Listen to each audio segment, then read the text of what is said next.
Hey guys, and welcome back to the channel. I've got some work to do on the Volvo today, unfortunately, even though I was hoping to add some content on it. It's always annoying when a car fails, and unfortunately the ejector has failed. So it's not the worst job in the world, but still very annoying. But anyway, it adds content, so that's good.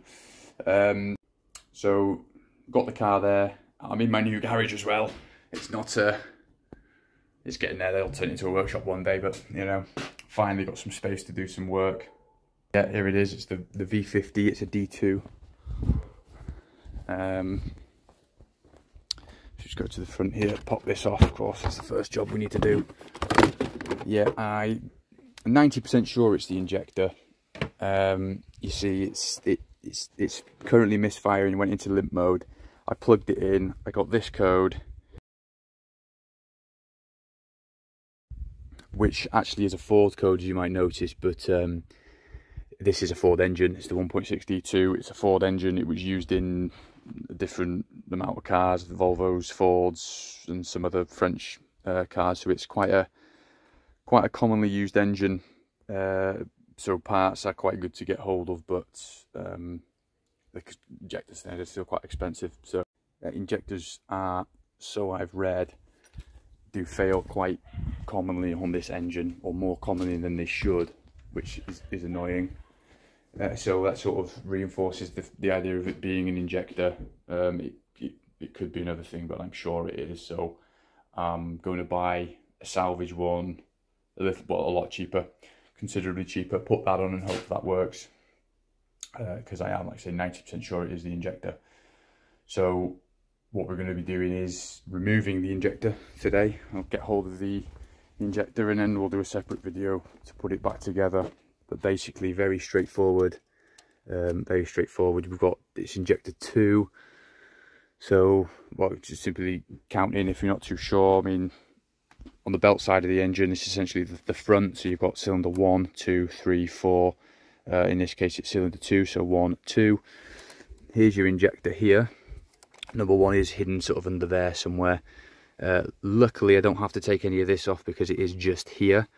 So very straightforward. The cable off the top there, the plug, and then you've got the main fuel line there comes off.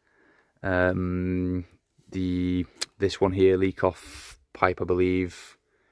Take these clips off there, that pops off, and then there is, I believe, like a bracket holding the injector in place.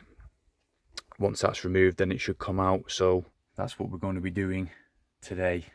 There seems to be some foam stuff. I guess it's sort of dampening insulative stuff.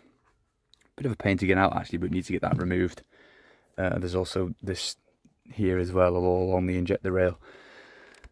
And you can see just underneath it, that Torx one there.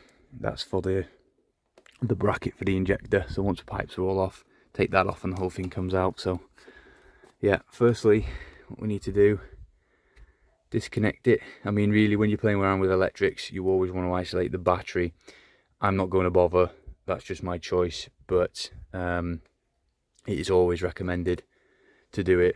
I mean, it's easy enough, so I'm not going to bother, but it just simply pops off, squeeze out, and it pops off nicely. So I'll put that out the way, under there.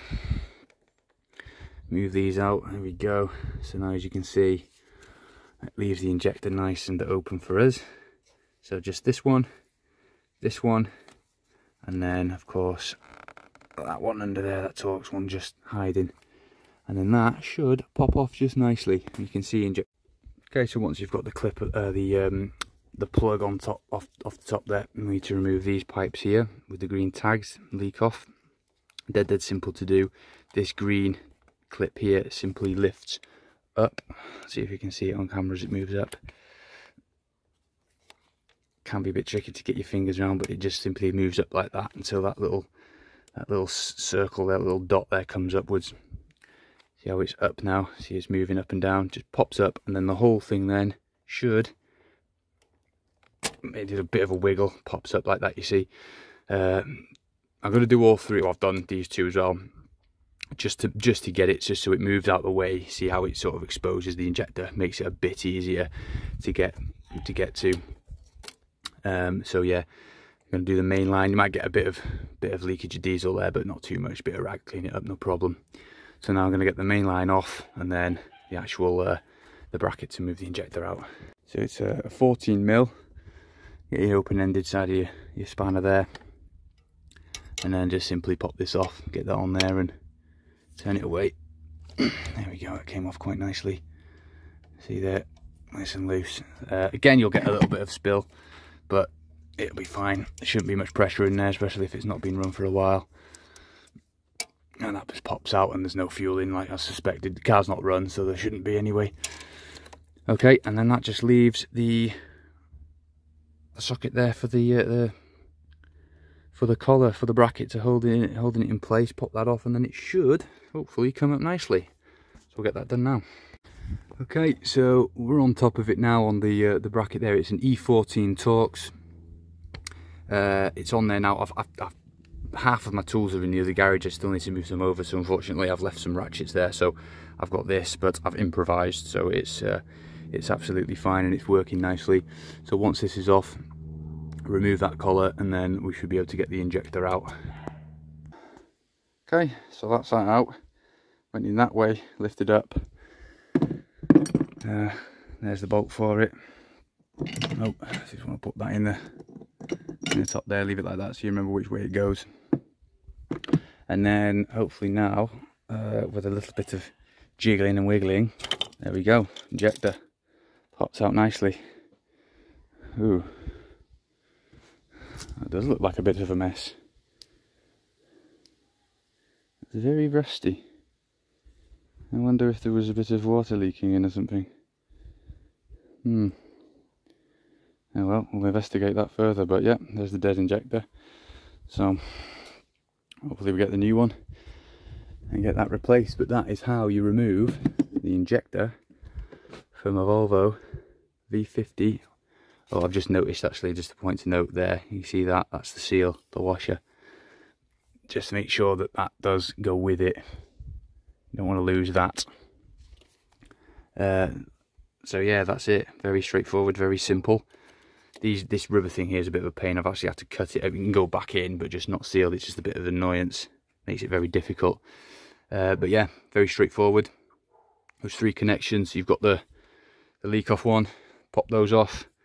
The main one. Of course, the connector, and then the what is it? The E12 Torx with the collar there, holding it in place, and that is it. Simply pops up, and there you have it, an injector. So thank you for watching that one. I'm going to leave it there for now. I haven't actually got an injector to put back in it, but I will do a separate video on in the installation of that, and then fingers crossed it runs. It will clear the codes, and yeah, we'll see what happens. But thank you for watching. Hope it helps anybody. Yeah, see you later. Until next time.